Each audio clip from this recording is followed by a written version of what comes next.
प्यारे विद्यार्थियों, स्वागत है एक बार फिर से क्लास में। तो आप सभी विद्यार्थियों का भूगोल का पेपर सकुशल हो चुका है और आपके सामने मैं भूगोल के आंसर की आपके सामने लेकर आ चुका हूँ। आपको अपने प्रश्नों का मिलान करते हुए चलना है कि आपके कितने प्रश्न सही हो पाए हैं। ठीक है, पूरा का पूरा पेपर आपके सामने चल रहा है। बस आपको अपने प्रश्न देखने हैं, आपको पेपर निकालना है और पेपर में आपको अपने प्रश्नों को मिलान करते हुए चलना है कि आपने किस ऑप्शन का क्या आंसर दिया या आपने किस प्रश्न में क्या लिखा। सब कुछ हम यहाँ पर बात करने वाले हैं। तो याद करें मेरे साथियों, पूरा पेपर हम यहाँ पर सॉल्यूशन करवाने वाले और आपको ये पूरा का पूरा पेपर यहाँ पर देखना है। तो चलेगा साथियों, पहला जो प्रश्न आपके सामने आया था, पहला प्रश्न जो आपसे पूछा गया था ना साथियों, ये आपके सामने आया था कि कौन सी विचारधारा के अनुसार मानव जीवन प्रकृति से पूर्णतया नियंत्रित होता है। कौन से विचारधारा के अनुसार मानव जीवन प्रकृति से पूर्णतः नियंत्रित होता है। संभववाद है, निश्चयवाद है, नवनिश्चयवाद है या आमूलवादी। बिल्कुल शानदार है। आप सभी का यहाँ पर कमेंट में देख रहा हूँ और निश्चयवाद बता रहे हो। अगर आप यहाँ पे निश्चयवाद या बी ऑप्शन लिख कर रहे हो ना, तो आपका सही है। चलो अगला प्रश्न देख लो। कौन सा आर्थिक भूगोल का उपक्षेत्र है। कौन सा आर्थिक भूगोल का उपक्षेत्र है। ऐतिहासिक स्थल है, संसाधन भूगोल है, सैन्य भूगोल है या आपका निर्वहन भूगोल है। चलो बताओ। बिल्कुल शानदार है। यहाँ पर रहेगा आपका संसाधन भूगोल है, यानी कि यहाँ पर भी अगर आप बी कर गए हो ना, तो आपका सही है। पूरा का पूरा भूगोल का हम पेपर यहाँ पर देख रहे हैं। आपको पूरा पेपर देखना, साथ में आपके हिंदी का जो पेपर होगा वो भी मैं इसी चैनल के माध्यम से करवाऊंगा। तो आप चैनल को सब्सक्राइब कर लीजिएगा ताकि हिंदी का पेपर मेरे पास आते ही मैं आपको करवा दूंगा। चलो अगला प्रश्न देख लो। अगला प्रश्न आपसे पूछा, अगला प्रश्न आपसे पूछा, मानव विकास प्रतिवेदन प्रति वर्ष प्रकाशित किया जाता है। Option A, option B, option C या ऑप्शन डी। फटाफट से बताओ। आपके जितने भी दोस्त है ना, उन सब के साथ आप इस पेपर को शेयर कर दो और बता दो कि गुरुजी ने हमारा पूरा का पूरा पेपर सोल्यूशन करवा दिया है और बेहतरीन तरीके से करवाया है। चलो यहाँ पर आपका क्या राइट आंसर रहेगा। ऑप्शन नंबर ए, ये आपका सही है। अगला प्रश्न देख लो। अगला प्रश्न आपसे पूछा, मानव विकास के उच्च स्तर वाले देशों के संबंध में कौन सा कथन सत्य है। मानव विकास के उच्च स्तर वाले देशों के संबंध में कौन सा कथन सत्य है। Option A, option B, option C या ऑप्शन डी। जिन विद्यार्थियों ने इस क्लास को लाइक नहीं किया, लाइक कीजिएगा, क्योंकि मैं आपके लिए नियमित रूप से 12th की तैयारी करवा रहा हूँ आपको। ठीक है, चलो यहाँ पर आपका आंसर रहेगा गुरुजी ऑप्शन ए को लिख दो। हमने ऑप्शन ए किया था और बिल्कुल आपका ये सही है। अगला प्रश्न देख लो। अगला प्रश्न आपके सामने आ चुका है। अगला प्रश्न आपसे पूछा, निम्न प्रजननशीलता व निम्न मृत्यता जनसंख्या संक्रमण के कौन सी अवस्था की विशेषता होती है। प्रथम है, द्वितीय है, तृतीयक है या आपके इनमें से कोई भी नहीं। देखो प्रश्न को एक बार समझिएगा। निम्न प्रजननशीलता व निम्न मृत्यता जनसंख्या संक्रमण की कौन सी अवस्था विशेषता होती है। तो यहाँ पर आपका राइट आंसर रहेगा बिल्कुल सी ऑप्शन, तृतीयक रहेगा, यानी कि जो सी ऑप्शन बता रहे हो ना, सही है। अगला प्रश्न देख लो। प्रत्यक्ष रूप से पर्यावरण पर निर्भर आर्थिक क्रियाकलाप कौन सा है। प्रत्यक्ष रूप से पर्यावरण पर निर्भर आर्थिक क्रियाकलाप या क्रिया कौन सी है। तो ये आपकी रहेगी प्रत्यक्ष रूप से प्राथमिक क्रिया हमें प्राप्त होती है। ठीक है, कौन से प्राथमिक क्रिया है। चलो अगला प्रश्न देखिएगा। अगला प्रश्न आपके सामने, कुटीर उद्योग की सर्व प्रमुख विशेषता है। कुटीर उद्योग की सर्व प्रमुख विशेषता है निर्माण के मध्यम इकाई, आयातित कच्चे माल का उपयोग है, पूंजी व परिवहन का ज्यादा प्रभाव है, साधारण औजारों के द्वारा पारिवारिक स्तर पर उत्पादन। क्या बता रहे हो। यहाँ पर आपका ऑप्शन नंबर बिल्कुल डी सही रहेगा। पूरा का पूरा पेपर आपको देखना है, एक भी प्रश्न इस पेपर में से आपको छोड़ना नहीं है, क्योंकि आपका पूरा पेपर सोल्यूशन करवा रहा हूं मैं। और हम जो बड़े वाले जो क्वेश्चन है ना, बहुत ही इजी तरीके से मैं आपको बताने वाला हूँ। आपको खुद को पता लग जाएगा गुरुजी हमने जो चीज लिखी ना, शॉर्ट में बताऊंगा गुरुजी हमने सही लिखा है। मैप भी यहाँ पर बताऊंगा। मैप तो बहुत ईजी था आपके। चलो अगला प्रश्न देख लो। और जो विद्यार्थियों ने पहले हमारे साथ जुड़ के जो क्लास से देखी थी ना, वो बहु वही पेपर आ गया भाई। हुबहू मैंने ये प्रश्न आपको करवाए थे। ठीक है, अगर आप भी हिंदी में भी अपनी तैयारी को मजबूत करना चाहते हो ना, अभी से सब्सक्राइब कर लो, क्योंकि हिंदी का पेपर भी करवाऊंगा मैं आपको। चलो, कौन सा पतन फेरिये पतन के नाम से भी जानते हैं? Option A, option B, option C, option D. क्या बता रहे हो? ऑप्शन नंबर ए बता रहे हो? क्या बता रहे हो? ऑप्शन नंबर ए बता रहे हो, जो आपका सही है। अगला प्रश्न देख लो। गहन निर्वाण कृषि का सर्व प्रमुख क्षेत्र है। गहन निर्वहन कृषि का सर्व प्रमुख क्षेत्र है। Option A, option B, option C या ऑप्शन डी। फटाफट से बताओ। Very good.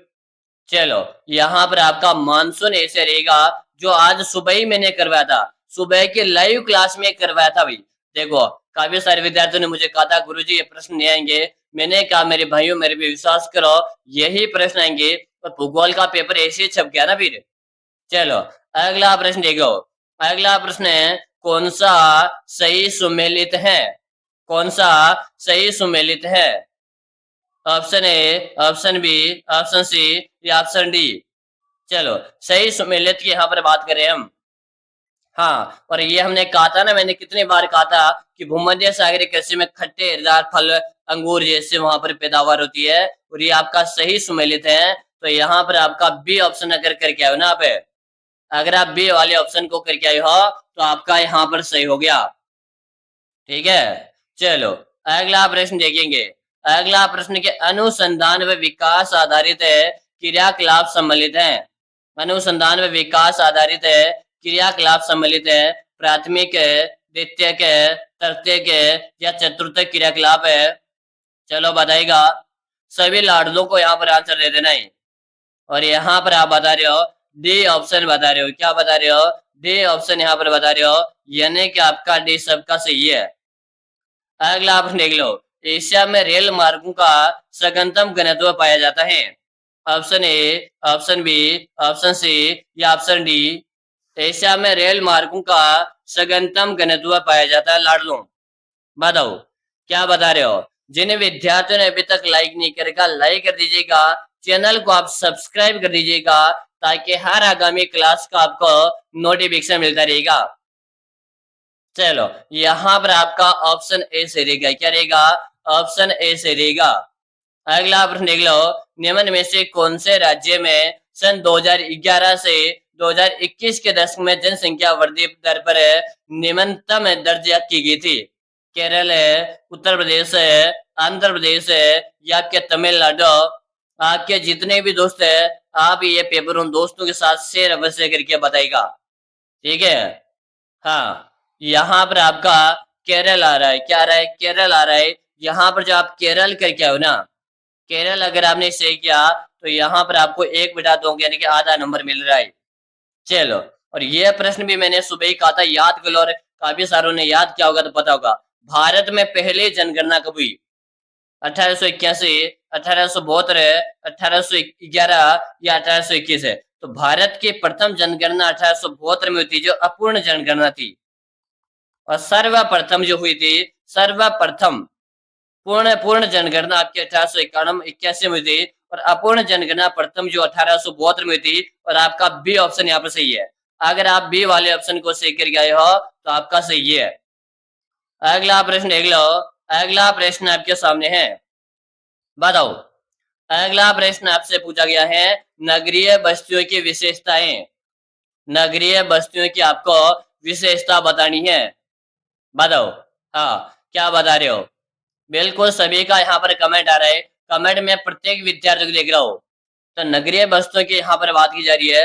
विशाल आकृति, छोटा आकार, अन्य बस्तियां। यहाँ पर जो नगरीय बस्तियां क्या थी, विशाल आकृति और आकार प्रसारित कर रही है। तो आपका ऑप्शन यहाँ पर ऐसे रहेगा। चलो अगला प्रश्न देख लो। नागपुर योजना का संबंध है। नागपुर योजना का संबंध किसे रहेगा लाडलो? जल्दी से बताओ। अरे लाडलो, एक बार क्या करो, इस क्लास को भी लाइक मार दो रे। क्या कर दो? इस क्लास को भी लाइक कर दो। और चैनल को तो आपको सब्सक्राइब करना ही चाहिए। तो क्लास को लाइक कर दो और चैनल को सब्सक्राइब कर लो। है ना। नागपुर योजना का संबंध है सड़क परिवहन है, वायु परिवहन है, जल परिवहन है, या आपका रेल परिवहन है। चलो बताओ। तो यहाँ पर रहेगा आपका सड़क परिवहन। क्या रहेगा? सड़क परिवहन आप सभी का सही रहेगा। जो भी विद्यार्थी सड़क परिवहन यहाँ पर करके आए हो ना, सही है। चलो अगला प्रश्न देख लो। कच्छ के खाड़ी के मुहाने पर अवस्थित वतन है। कच्छ के खाड़ी पर मुहाने पर अवस्थित वतन है, ये मैंने आज सुबह ही करवाया था। कांडला, मुंबई, न्यूनो मैंगलोर या पारादीप। तो याद कीजिएगा कच्छ की खाड़ी कहाँ है? आपकी गुजरात में। और यहाँ पर आपको गुजरात में कौन सी बंदरगाह दिख रही है? कांडला दिख रहा है। तो बिल्कुल यहाँ पर कांडला को आप लोग कर दीजिएगा। यहाँ पर भी आपका एक बिड़ा तो अंक यानी आधा नंबर मिल रहा है। ठीक है, समझ में आ रहा है ना। चलो भाई अगला प्रश्न देख लो। कौन सा प्रदूषण स्थान है विशिष्ट होता है? कौन सा प्रदूषण स्थान विशिष्ट होता है? वायु प्रदूषण है, जल प्रदूषण है, भू प्रदूषण है, या ध्वनि प्रदूषण है? कौन सा प्रदूषण है विशिष्ट माना जाता है? बताओ। तो यहाँ पर बता रहे हो ध्वनि प्रदूषण। ध्वनि प्रदूषण विशिष्ट माने जाते भाई। ठीक है, यहाँ आपका ऑप्शन डी आपका सही रहेगा। ठीक है ना। अगला प्रश्न देख लो। अगला प्रश्न दूसरे नंबर का आपके सामने प्रश्न है, जिसमें आपको रिक्त स्थान दिए हुए। रिक्त स्थान के आपके 10 प्रश्न है। क्वेश्चन नंबर 2 में आपको 10 प्रश्न दे रखे हैं। क्वेश्चन नंबर 2 में आपको 10 क्वेश्चन दे रखे हैं। 1 से लेकर 10 तक आपको रिक्त स्थान दे रखे हैं, और हम यहाँ पर उन्हीं को यहाँ पर देखने वाले हैं। ठीक है, चलो तो हम रिक्त स्थान के बारे में यहाँ पर बात करते हैं। यहाँ पर आपसे पूछा है, पहला आपसे पूछा कि मानव भूगोल की विचारधारा का संबंध लोगों के सामाजिक कल्याण से है, यानी कि खाली स्थान पर क्या आएगा? बताओ। तो यहाँ पर आएगा मानव भूगोल की कल्याण परक। क्या आएगा? कल्याण परक यहाँ पर आएगा। कल्याण परक विचारधारा का संबंध लोगों की सामाजिक कल्याण से है। ठीक है, मैं जो चीज बता रहा हूँ आपको अपने दिमाग में घुसाते हुए चल रहा है, और अपने टिक लगा लो कि गुरुजी ये प्रश्न हमारे सही हो रहे हैं। ठीक है, अब क्वेश्चन नंबर 2। विकास का अर्थ, विकास का अर्थ परिवर्तन है। खाली स्थान पर क्या आएगा? विकास का अर्थ गुणात्मक परिवर्तन है। क्या है? गुणात्मक परिवर्तन है। तो यहाँ पर आ जाएगा आपका गुणात्मक। ठीक है, चलो अगला प्रश्न देख लो। अगला प्रश्न आपके सामने आ चुका है। समय के दो अंतरालों के बीच एक क्षेत्र विशेष में होने वाली जनसंख्या में परिवर्तन को क्या कहते हैं? यानी कि किसी क्षेत्र विशेष में जनसंख्या में परिवर्तन हो रहा है। ठीक है, जनसंख्या में परिवर्तन हो रहा है, तो वहां पर दो अंतरालों के बीच एक क्षेत्र विशेष में होने वाली जनसंख्या में परिवर्तन है, क्या कहलाएगा? जनसंख्या वृद्धि। जनसंख्या जनसंख्या वृद्धि कहलाएगा भाई। क्या कहलाएगा? जनसंख्या वृद्धि कहलाएगा। यहाँ पर आप जनसंख्या वृद्धि कर लीजिएगा। ठीक है, अगला प्रश्न है क्वेश्चन नंबर 4 है, लोगों का एक स्थान से दूसरे स्थान पर जाना क्या कहलाता है? खाली स्थान पर क्या आएगा? यानी कि किसी व्यक्ति विशेष के द्वारा एक स्थान से दूसरे स्थान में जाना क्या कहलाता है? आप सभी कमेंट कर दो। आपने यहाँ पर क्या किया था जल्दी से बताओ मुझे। कि गुरुजी एक स्थान से दूसरे स्थान में जाने का मतलब है प्रवास। क्या हो जाएगा? प्रवास है। यानी कि ऑप्शन है, या ऑप्शन नहीं है, खाली स्थान पर आ जाएगा आपका प्रवास। ठीक है, क्वेश्चन नंबर 5 में देखो, कृषि में फसलोत्पादन एवं पशुपालन दोनों को समान महत्व दिया जाता है। यानी कि किस कृषि में पशुपालन भी किया जाता है और कृषि भी की जाती है? ये तो बच्चे बच्चे को याद होना चाहिए। और ये तो हमारे गांव से जो जुड़े हुए विद्यार्थी होते हैं ना, उनको आसानी से इस तरह के प्रश्न आते हैं।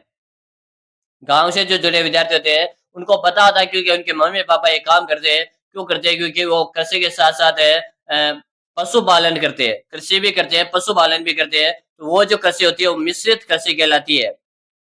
क्या कहलाती है? मिश्रित कृषि कहलाती है मेरे भाई। ठीक है, काफी सारे विद्यार्थी क्लास देख रहे हैं लेकिन अभी तक सब्सक्राइब नहीं किया। अगर आपको हिंदी का पूरा पेपर चाहिए ना, तो मुझे सबसे पहले सब्सक्राइब कर लो। अगर आप सब्सक्राइब नहीं करोगे ना, तो आपको क्या रे पूरा का पूरा पेपर नहीं मिल पाएगा। तो जल्दी से सब्सक्राइब लो।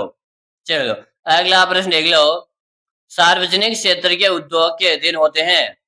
सार्वजनिक क्षेत्र किसके अधीन होते हैं? मैं बताओ फटाफट से।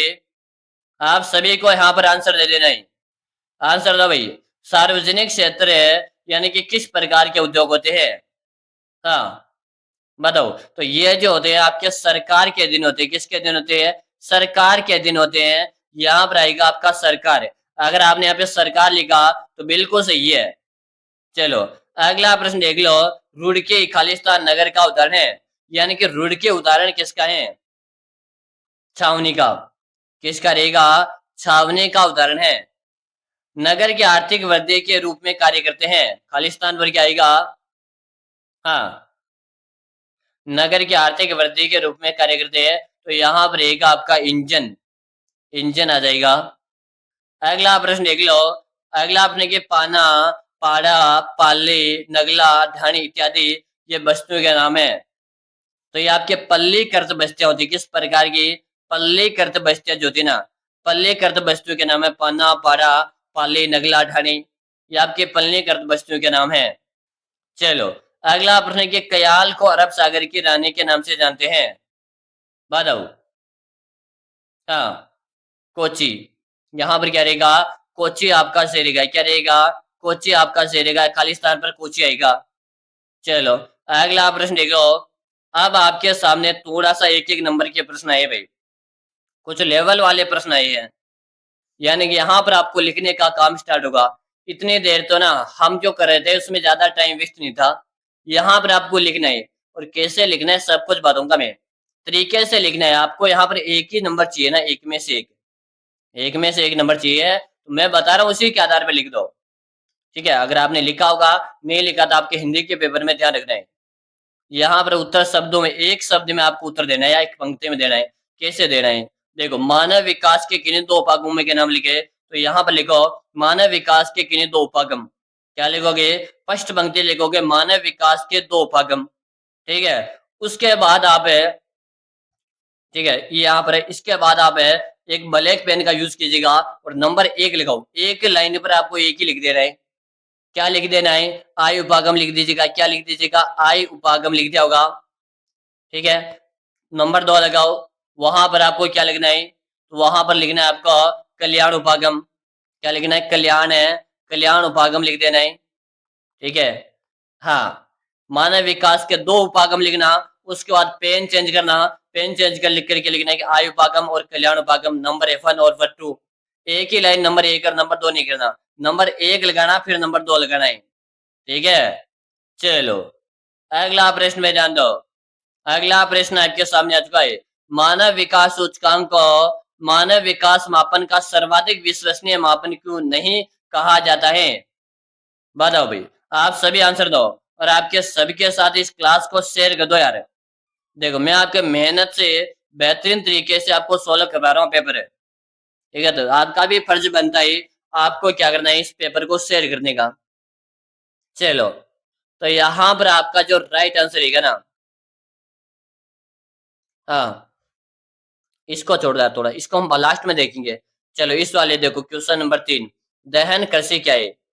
दहन कृषि पूछे, जुम्मिंग कृषि पूछे। यहाँ पर क्या है? व्यक्तियों या किसान के द्वारा पेड़ों को काट कर जलाकर, पेड़ों को काट कर जलाकर राख बनाकर एक खेती जो की जाती है, फसल की जाती है, उसे दहन कृषि कहते हैं। आपको पता है कि होली का दहन किया जाता है। क्या किया जाता है? उसे आग लगाई जाती है। तो पेड़ों को काट कर जलाकर की जाने वाली कृषि क्या कहलाती है? दहन कृषि कहलाती है। और आपको लिखना कैसे था? लिखने का तरीका देखो, यहाँ पर आपको लिखना दहन है, दहन लगाना, कृषि लगाना। इसके बाद आपको यहाँ पर ऐसे लगाओ भाई, तीर का निशान लगाओ। फिर इस लाइन में नहीं लिखना, जस्ट ये वाली लाइन है नीचे वाली, इस लाइन में लिखना स्टार्ट करो। ठीक है, हाँ, समझ में आ रहा है ना? देखो अगला है, पनामा नहर में जल बंधक क्यों बनाए गए हैं? स्वेज नहर, पनामा नहर। तो पनामा जो नहर है उसमें जल बंधक क्यों बनाए गए हैं? तो देखो, पनामा नहर जो है इसका उद्देश्य, इसमें जहाजों या हमारे सामान को इधर उधर ले जाने का काम करते हैं। तो यहाँ इसका उद्देश्य है कि जहाजों को, इसका उद्देश्य क्या है? जहाजों को समुद्र तल से, जहाजों को समुद्र तल से ऊपर उठाकर, जहाजों को समुद्र तल से ऊपर उठाकर आगे भेज दिया जाता है। उसे क्या कहते हैं? पनामा नहर में जल प्रबंधक बनाए गए हैं। यानी कि जहाज को क्या करना, एक जल प्रबंधक से अगले में पहुंचाने के लिए क्या वहां पर पानी भरा जाता है, और पानी भरने पर जहाज का क्या हो जाता है, लेवल ऊपर आ जाता है, तो जहाज अपने अगले स्थान पर चला जाता है। ठीक है, चलो अगला प्रश्न देखेंगे। अगला प्रश्न आपसे पूछा है, प्रश्न को ध्यान दीजिएगा। जनसंख्या वृद्धि के दो घटकों के नाम लिखो। जनसंख्या वृद्धि, दो घटक आपको लिखना है। ठीक है, हाँ, तो देखो जनसंख्या वृद्धि में रहेगा एक तो आपका जन्म दर है, जन्म दर, मृत्यु दर रह जाएगा। इसके बाद एक रहेगा आपका प्रवास के कारण भी जनसंख्या वृद्धि होती है। कैसे होती है, क्योंकि आपके गांव में माना कि 100 घर है, अगर आपके गांव में एक व्यक्ति और आकर रहने लग गया तो 101 घर हो गया ना, इस कारण से जनसंख्या में वृद्धि होती है। चलो अगला प्रश्न देखो।